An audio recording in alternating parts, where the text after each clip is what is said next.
All right, ladies and gentlemen, today we're going to talk about what I call an enharmonic catastrophe.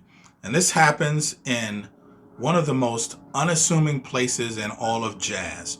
So if you look at the key of C minor, specifically C jazz melodic minor, which I call Dorian major 7, because it's actually not melodic minor, but it's a Dorian minor scale with a major 7. This is how I'm going to refer to this in this video. So if we take a look at C, Dorian major 7, we have C, D, E flat, F, G, A, B, C. The seventh mode of this gives us our fully dominant or fully altered dominant 7 chord scale. When we start to look at it from a theoretical point of view, we find that there is a huge problem in the way that we notate this. It's kind of a catastrophe, but not really, but it is. Let's take a look. So we have B, C, D, E flat, F, G, A, B. So if we spell this out using the same theory that we've always used, we actually wind up with a half diminished scale. But we don't use it this way. We use this as a dominant 7 scale chord. So we have B, gonna need a D sharp in there, and we're gonna need an A natural. Now, enharmonically, we do not have a D sharp. We have an E flat. This is a flat 4, and this is a disaster. Let's see how bad it gets, shall we? Okay, so we got B, we have C, which is our flat 9, we have D, which is a minor 3rd. Now we have a flat 4, a flat 5, a flat 6, and a flat 7. So here, we do not have a major 3rd for our altered dominant 7 chord.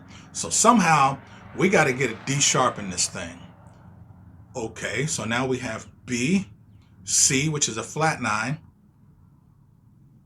Okay, we can't have D, so we need a D sharp, so we're going to have C, which is a flat 9, and then C double sharp, which is our sharp 9, and then we got to have our D sharp there. We have an F, well, we can't call that an F, we got to call it an E sharp. Then we got to have some kind of F, that would be an F double sharp, and then we got to have a G double sharp, and somehow we wound up losing a 7th. Oh man!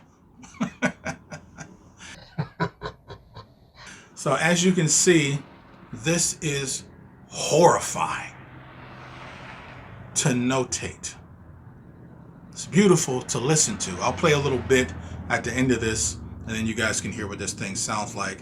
And it totally doesn't sound as bad as the way I'm describing it, because these are some issues with enharmonic notation and music notation in general when we start to fully exploit the complexity of jazz or just music in general. Okay.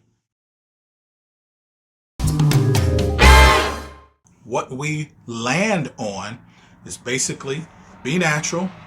We have a C, which is the flat 9, D, which we just call a sharp 9, then we have a D sharp. There's our major 3rd. Sometimes we just call the E flat a major 3rd. Calling that E flat, which is technically a flat 4, a major 3rd, really just gets us around some of the complexities of something that's really not as complicated as it sounds. Then we have our F, which we generally call the sharp 4. Then we have the G, which a flat 13, and then we have the flat 7. So technically, we've omitted the 5th for the sake of having 2 9ths. All right. So how did it go from being so easy when I started from C to being so complicated when I notated from B? Well, the thing is, in the key of B, we need a major 3rd, and technically we don't have one, but we need to derive a dominant 7 from this, and this is really where everything gets crazy. So that is a really important distinction to understand when you're starting to learn and understand some jazz theory. All right. So let's hear what a little bit of that sounds like.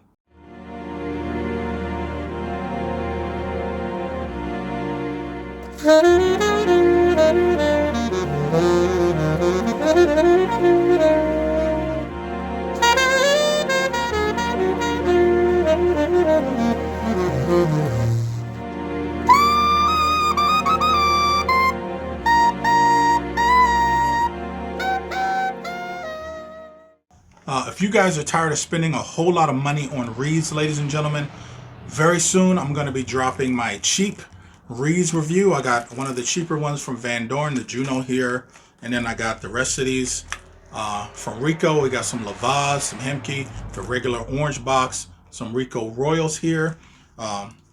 Also, I got these Giardinelli reeds. I'm going to do a cheap reeds review. That's all coming up pretty soon. Also, ladies and gentlemen, I do have my tenor saxophone Altissimo book available as a digital purchase. I'll put a link in the description for that. You can pick that up. A flat, jazz, melodic minor.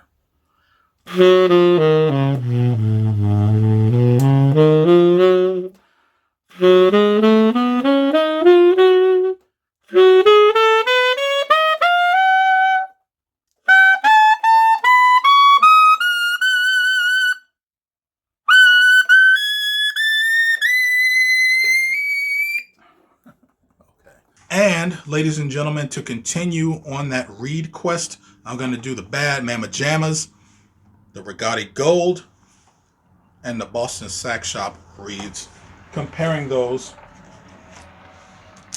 to my Van Doren red box and kind of Van Doren in general, because you guys were definitely asking about that.